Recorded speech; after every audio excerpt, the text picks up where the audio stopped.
Komunikasi. Komunikasi adalah proses penyampaian pesan atau maksud yang dilakukan melalui satu pihak atau seseorang kepada pihak atau orang lain, baik dilakukan secara langsung atau memakai media. Menurut Stephen L. Machen dan Mary Ann von Glinow, mengemukakan bahwa komunikasi menunjukkan pada proses dengan mana informasi dikirim dan dipahami di antara dua orang atau lebih. Menurut Robert Kreitner dan Angelo Kinicki, komunikasi merupakan pertukaran informasi antara sender dan receiver dan menarik kesimpulan sebagai persepsi tentang makna sesuatu antara individual yang terlibat. Fungsi komunikasi. Menurut Stephen P. Robbins dan Timothy Judge, terdapat 4 fungsi utama dari komunikasi, yaitu 1. Pengendalian, untuk mengendalikan perilaku dari anggota dalam berbagai cara. 2. Motivasi, memberikan penjelasan atau dorongan kepada para pekerja mengenai apa yang harus mereka lakukan. 3. Pernyataan emosional, menggambarkan tingkat kepuasan dan frustasi. 4. Informasi melalui data yang diperlukan dalam pengambilan keputusan. Aliran komunikasi. Menurut Fred Litnans dan Jonathan Pedoff, komunikasi dapat mengalir dalam dua arah, downward communication dan upward communication, komunikasi ke bawah dan komunikasi ke atas. Selanjutnya ada proses komunikasi. Menurut Wibowo, secara umum tahapan dalam komunikasi dapat disampaikan sebagai berikut, yaitu ada 8 poin. Yang pertama ada sender, adalah pengirim, individu, kelompok, atau organisasi yang memulai komunikasi yang dikenal dengan sebutan komunikator. Yang kedua ada encoding. Untuk menyampaikan makna, pengirim harus memulai encoding, yaitu menerjemahkan informasi menjadi pesan dalam bentuk simbol untuk mempresentasikan ide atau konsep. Simbol-simbol ini digunakan untuk menyampaikan ide menjadi pesan yang dapat dipahami oleh orang lain. Yang ketiga ada message. Tentu saja dalam proses komunikasi dimulai dengan adanya pesan yang disampaikan. Pesan adalah setiap pemberitahuan, kata atau komunikasi baik lisan maupun tertulis yang dikirim dari satu orang ke orang lain. Pesan menjadi inti dari setiap proses komunikasi yang terjalin. Yang keempat ada channel, adalah saluran. Saluran ini yang digunakan untuk menyampaikan pesan.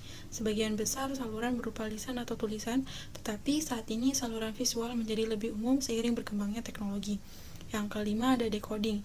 Setelah saluran yang sesuai dipilih, pesan memasuki tahap decoding dari proses komunikasi, yaitu decoding dilakukan oleh penerima. Setelah pesan diterima dan diperiksa stimulus, dikirim ke otak untuk memberikan beberapa jenis makna padanya. Tahap pemrosesan inilah yang merupakan decoding.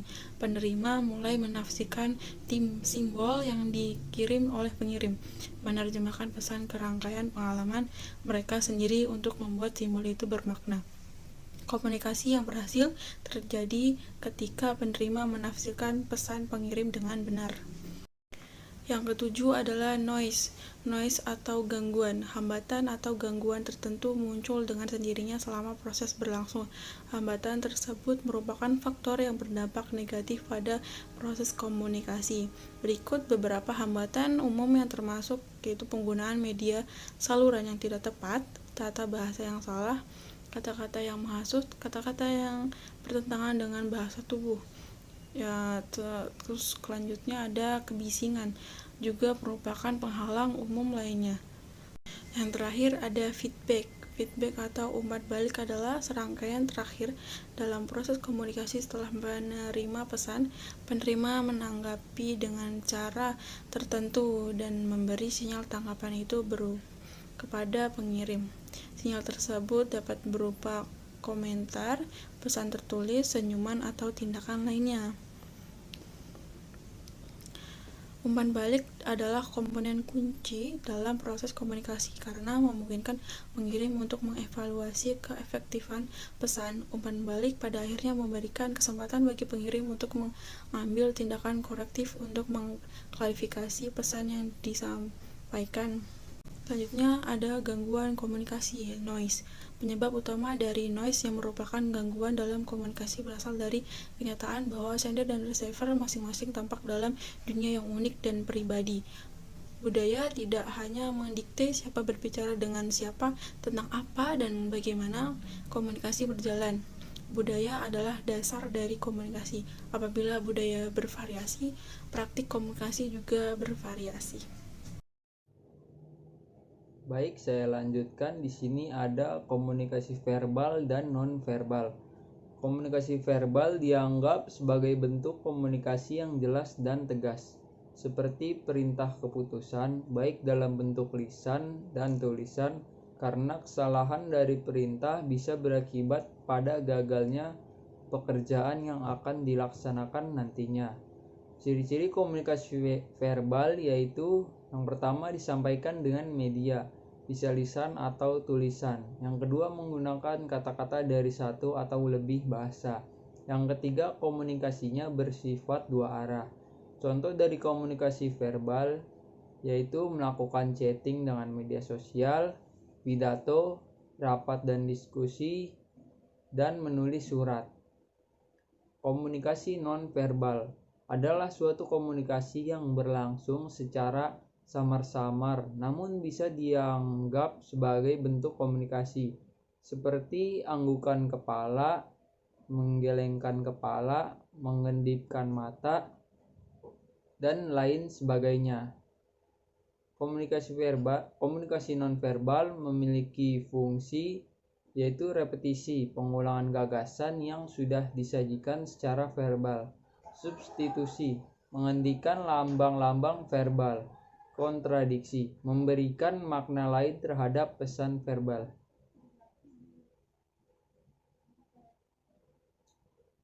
Sebuah produk yang diperkenalkan kepada konsumen harus menggambarkan bahasa yang bisa dimengerti oleh konsumen dan lebih jauh menggambarkan bagian dari pribadi konsumen itu sendiri. Dalam bahasa pemasaran disebut dengan brand personality. Menurut Ricky W. Griffin, peneliti menemukan beberapa fakta. Yang pertama, konsumen cenderung menentukan ciri-ciri produk atau merek. Yang kedua, brand personality menciptakan ekspektasi tentang ciri-ciri kunci, kinerja dan kegunaan produk serta layanan yang mendampinginya. Yang ketiga, brand personality sering menjadi dasar hubungan jangka panjang konsumen dengan merek.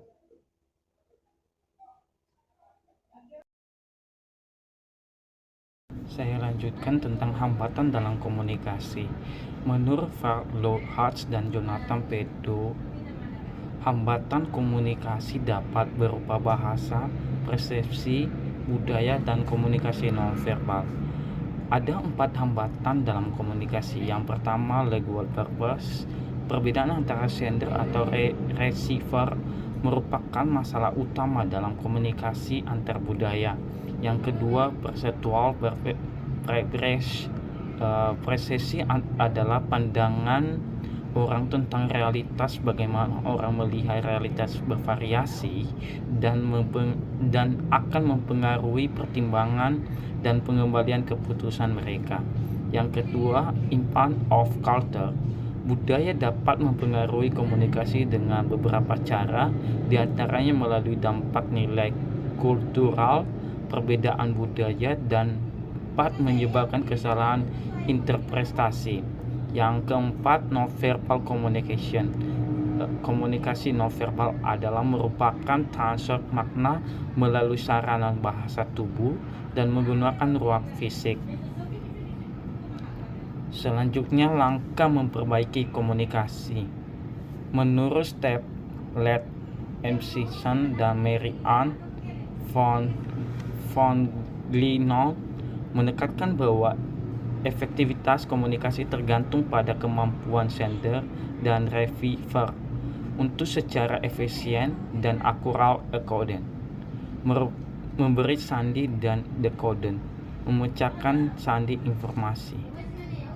Selanjutnya, Stephen L. Shannon dan Mary Ann von Glenau menyatakan 4 faktor yang mempengaruhi efektivitas encoder dan decoder, yaitu Yang pertama, kemampuan dan motivasi sender dan receiver berkomunikasi dalam saluran komunikasi. Yang kedua, suatu tingkat di mana semua pihak mempunyai buku kode, kamus simbol, bahasa gerak isyarat, corak khas, dan alat lain yang digunakan untuk menyampaikan informasi. Yang ketiga, tingkat di mana kedua pihak mempunyai model mental bersama tentang konteks topik. Yang keempat, pengalaman sender dalam mengkomunikasi pesan, karena orang menjadi lebih terbiasa dalam masalahnya, mereka mengembangkan bahasa yang lebih efisien dan bersemangat untuk menjelaskan